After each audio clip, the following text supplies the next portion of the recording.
Good morning friends. मेरा नाम अमलान है, मैं एक ट्यूटर हूँ। I really love making tutorials. और मैंने लास्ट ट्यूटोरियल में ये बनाया था कि आप अपने ब्लैक मनी को वाइट मनी में कैसे कन्वर्ट कर सकते हैं, लेकिन वो इंग्लिश में था। एंड यू नो लाइक कि कुछ ऐसे ट्यूटोरियल्स होते हैं जहाँ पे आपको ऐसा लगता है कि यार ये ट्यूटोरियल हिंदी में भी होना चाहिए, और ये ज़रूर उनमें से एक ट्यूटोरियल है। इसके पहले कि मैं आगे बढ़ूँ, मैं आप लोग को ये बता दूँ कि मैं हमेशा ये मानता आया हूँ कि मेरा एजुकेशन जो है ये लोगों के काम में आना चाहिए। एंड इसीलिए मैं ये सब ट्यूटोरियल्स बनाता हूँ, जो मुझे ऐसा लगता है कि शायद ज़िंदगी में बहुत लोगों को कभी ना कभी ऐसे क्वेश्चन आएंगे कि हाँ यार इसको ऐसे ऐसे कैसे करते हैं। तो वैसे अहम चीज़ों में लाइक ये चीज़ जानना कि काला धन क्या होता है, सफ़ेद धन क्या होता है, और काले धन से सफ़ेद धन में कैसे बदलते हैं, ये सब भी बहुत आई मीन इम्पॉर्टेंट चीज़ें हैं। तो like let's look at all of this. काला धन वो धन होता है जिसपे आप टैक्स नहीं भरते, और सफ़ेद धन वो धन होता है जिसको आप अकाउंट में डाल के टैक्स भरते हो। अगर आप ये चीज़ समझ पाते हो तो फिर आपके लिए आगे का ट्यूटोरियल बड़ा इजी है। मैं आपको एक एग्जांपल देता हूँ। मेरा सैलरी का जो पैसा मुझे मिलता है, मैं गवर्नमेंट एम्प्लॉय हूँ, वो सीधा सीधा मेरे बैंक में चले जाता है, ICICI में। लेकिन कई मैं छोटा मोटा कुछ काम धंधा करता हूँ, उसका पैसा मुझे कैश में आता है। मैं पर्टिकुलरली कैश में मांगता हूँ कि इसलिए मांगता हूँ कि ये पैसा मुझे इनकम टैक्स में दिखाना ना पड़े। मैं अकाउंट भी नहीं करता, उसको बैंक में नहीं डालता और टैक्स भी नहीं भरता। यह हाइपोथेटिकल एग्जाम्पल है। उससे मैं रोज़ रात को अपना खाना खा लेता हूँ, अपने छोटे छोटे दूसरे खर्चे कर लेता हूँ, कैश है। असिस्टेंट ऑफिसर को कैसे पता चलेगा, बैंक में डाला ही नहीं। अब यहाँ क्या होता है, ये काला धन बन गया क्योंकि ये अकाउंट में जा नहीं रहा, इसलिए अनअकाउंटेड हो गया और टैक्स भर नहीं रहा इसमें। ये होता है, ये धन काला बन गया, और जो धन सैलरी का आया था वो तो अकाउंट में जा ही रहा है, उसको मैं अपने रिटर्न में डिक्लेयर भी कर रहा हूँ, उस पर टैक्स ऑटोमेटिक कट जाता है अंडर सेक्शन 192A। तो वो एक सफ़ेद धन बन चुका है। अच्छा, अभी मुझे ये जो दूसरा धन था, ये जो मुझे मान के चलिए वो 60,000 रकम था, अगर इसको सफ़ेद धन बनाना है तो क्यों बनाना है? पहली बात कि काला धन इलीगल है। ये जो पैसा है मेरे पास, मान के चलिए मैंने सूटकेस में या अलमीरा में रखा है, ये इलीगल है। आपने सुना होगा IT रेड आते हैं, अलमीरा खोल के इतना इतना कैश निकलता है नेताओं के घर से। तो ये सारा चीज़ गलत है। इनफैक्ट ये जो स्विस बैंक में भी, हाँ मतलब बोला जाता है कि पॉलिटिशियंस के पैसे, तो this is all black money. इसलिए बोलते हैं ना कि वो ब्लैक मनी अगर वापस आ गया तो बहुत अच्छा होगा। 200 लाख करोड़, बाप रे बाप। एनीवेज, इस काले धन को सफ़ेद धन में कैसे बदला जा सकता है? मान के चलिए मेरा ही उदाहरण लेते हैं। ये 60,000 रुपये अगर मेरे को काला धन मिलता हो तो मैं क्या करूँ कि मैं इसको अकाउंट करूँ। पहली बात तो मतलब इसको अकाउंट में डाल दूँ। तो मान के चलिए बैंक में डाल दिया, ICICI में डाल देता हूँ इसको। और जब साल की एंड आती है और मुझे रिटर्न फाइल करना होता है तो मैं इसको इनकम डिक्लेयर करूँ। अभी तक मैं इसको इनकम डिक्लेयर नहीं कर रहा था, मैं इसको बस ऐसे रख के उसको यूज़ कर रहा था। अभी मैं इसको इनकम डिक्लेयर करूँ तो इनकम के 5 हेड होते हैं: salary, house property, capital gain, business, profession, other sources. कोई भी एक हेड चंदीदा हेड होगा, इनकम फ्रॉम अदर सोर्सेज, उसमें इसको डिक्लेयर करके टोटल इनकम निकाला हूँ। एक बार मैंने मतलब ऑब्वियसली मैंने इन्वेस्टमेंट्स कर रखे होंगे जिससे मुझे इनकम टैक्स बेनिफिट होता होगा। तो मैंने प्रोविडेंट फंड में इन्वेस्टमेंट कर रखा है तो मुझे ATC का बेनिफिट मिलता है।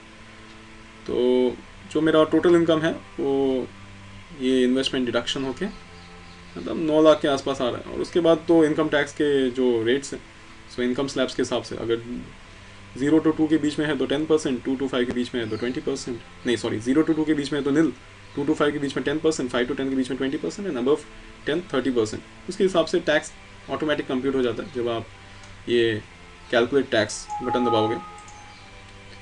तो ये जो टैक्स कैलकुलेट हो गया आता है, बस आप इसमें जब टैक्स भर दोगे, मतलब जो भी आपके TDS काटा है या फिर आपने जो इनकम टैक्स भरा है उसके थ्रू लाइक जब आपने टैक्स पे कर दिया तो इसका ये मतलब हुआ कि आपने इस रकम के लिए भी टैक्स भर दिया।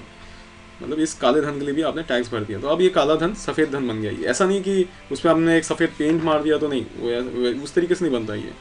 इसको आपको बैंक में जमा करना है, इसको अकाउंट करना है और इस पर टैक्सेस भरना है एंड दैट्स इट। वो सफ़ेद धन बन जाता है।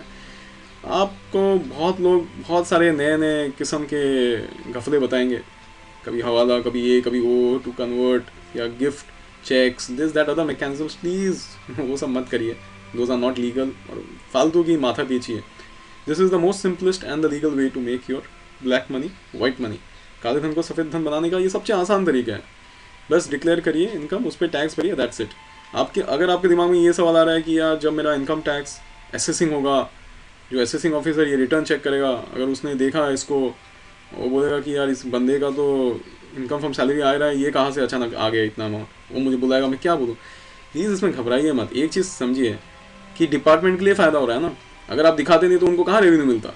अभी आप दिखा रहे हो, और अगर आप इनकम फ्रॉम अदर सोर्सेज दिखाओगे तो जाहिर सी बात है कि उसमें फुल टैक्स लगता है। मतलब अगर आपका स्लैब, जो भी स्लैब है, अगर आपका 10% वाला स्लैब है तो 10% लगेगा, नील है तो नील लगेगा, 20 है तो 20 लगेगा, 30 है तो 30 लगेगा। लेकिन इसमें हाउस प्रॉपर्टी जैसा 30% का स्टैंडर्ड डिडक्शन बेनिफिट या सैलरी जैसा अलाउंसेस या एग्जाम्पशन उस तरीके का कोई बेनिफिट नहीं है ना। तो मतलब he will be also happy है कि अगर आपने ये किया है, और अगर वो आपको पूछता है बाई चांस कि कहाँ से आ गया भैया इतना पैसा, तो बोल देना उसको कि दादी जी ने जाते जाते दे दिया था ये। इस तरीके का जवाब देना जिससे कि वो क्रॉस क्वेश्चनिंग ना करे। मैं जानता हूँ कभी कभी कुछ कुछ महान हस्ती वहाँ भी बैठते हैं, तो आप इस तरीके का जवाब दीजिए जहाँ पे मतलब उसके दोबारा क्वेश्चन करने का सवाल ही पैदा नहीं होता। बोलना अभी वो स्वर्गवास हो चुकी है, वो दे दिया था, अभी बैंक में जमा किया, दैट्स इट। कोई घबराने की कोई ज़रूरत नहीं है, वो भी इंसान होते, कोई ड्रैकुला थोड़ी ना होते। और ज़्यादा मस्ती फस्ती किया तो उनको भी अपना ड्यूटी बता देना है यार। Anyways, this is how all things are done, this is how black is converted to white.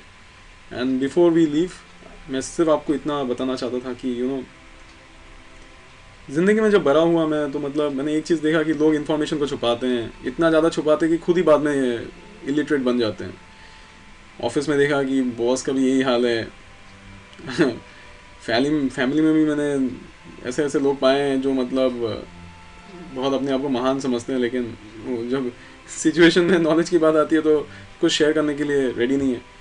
दोस्तों में तो बहुत ज़्यादा ही था ये सारी चीज़ें। लोग अपने आप को बहुत महान समझने लग जाते हैं, एक बार कुछ आ गया तो उसके बाद बताना कोई नहीं चाहता किसी को। इस तरीके से क्या होता है, एक सर्कल क्रिएट हो जाता है जहाँ पे आपके पास नॉलेज तो है लेकिन आप किसी को देना नहीं चाहते हो। इस चीज़ को मैं तोड़ना चाहता हूँ। मेरा अभी उम्र करीब करीब 30 साल होने चला है। मैं आप लोग को ये प्रॉमिस करता हूँ कि जब तक मेरा उम्र और 3-4 साल और बढ़ जाए, मैं पूरा इन्फॉर्मेशन और एजुकेशन जो एक आम इंसान को ज़रूरत होता है और जिससे वो अपनी ज़िंदगी को अच्छे से जी सके, वो मैं फैला दूंगा। जितने भी एजुकेशन बिजनेसेस हैं, जितने भी कोचिंग क्लासेस हैं, सबको मैं ख़त्म कर दूंगा। ये मेरी इच्छा है, मतलब इसलिए क्योंकि मेरे को बिल्कुल अच्छा नहीं लगता जब कोई विद्या को फैलाने के लिए पैसा मांगे। मुझे बहुत दुख होता है और शायद इसीलिए मैं ये सब करता हूँ। शुरुआती तौर पे जब मैं इस तरीके का कुछ बोलता था, लोग मुझ पर हंसते थे, लेकिन शायद आप और हंसने की ताकत नहीं रख पाएंगे। सो आप लोग का साथ हो, और शायद अगर मेरा ये डेडिकेशन रहा तो शायद ये सपना भी सच हो जाए। मैं उम्मीद करता हूँ कि आप लोग से फिर मिलूँगा और ऐसे ट्यूटोरियल्स के साथ, जिससे आप लोग की ज़िंदगी थोड़ी सी आसान हो जाए। मुझे आप लोग की सब्सक्रिप्शन या पैसे की ज़रूरत नहीं है, बस कभी कभी थोड़ा सा ब्लेसिंग दे देना, शायद उसकी ज़रूरत पड़ेगी। Thank you.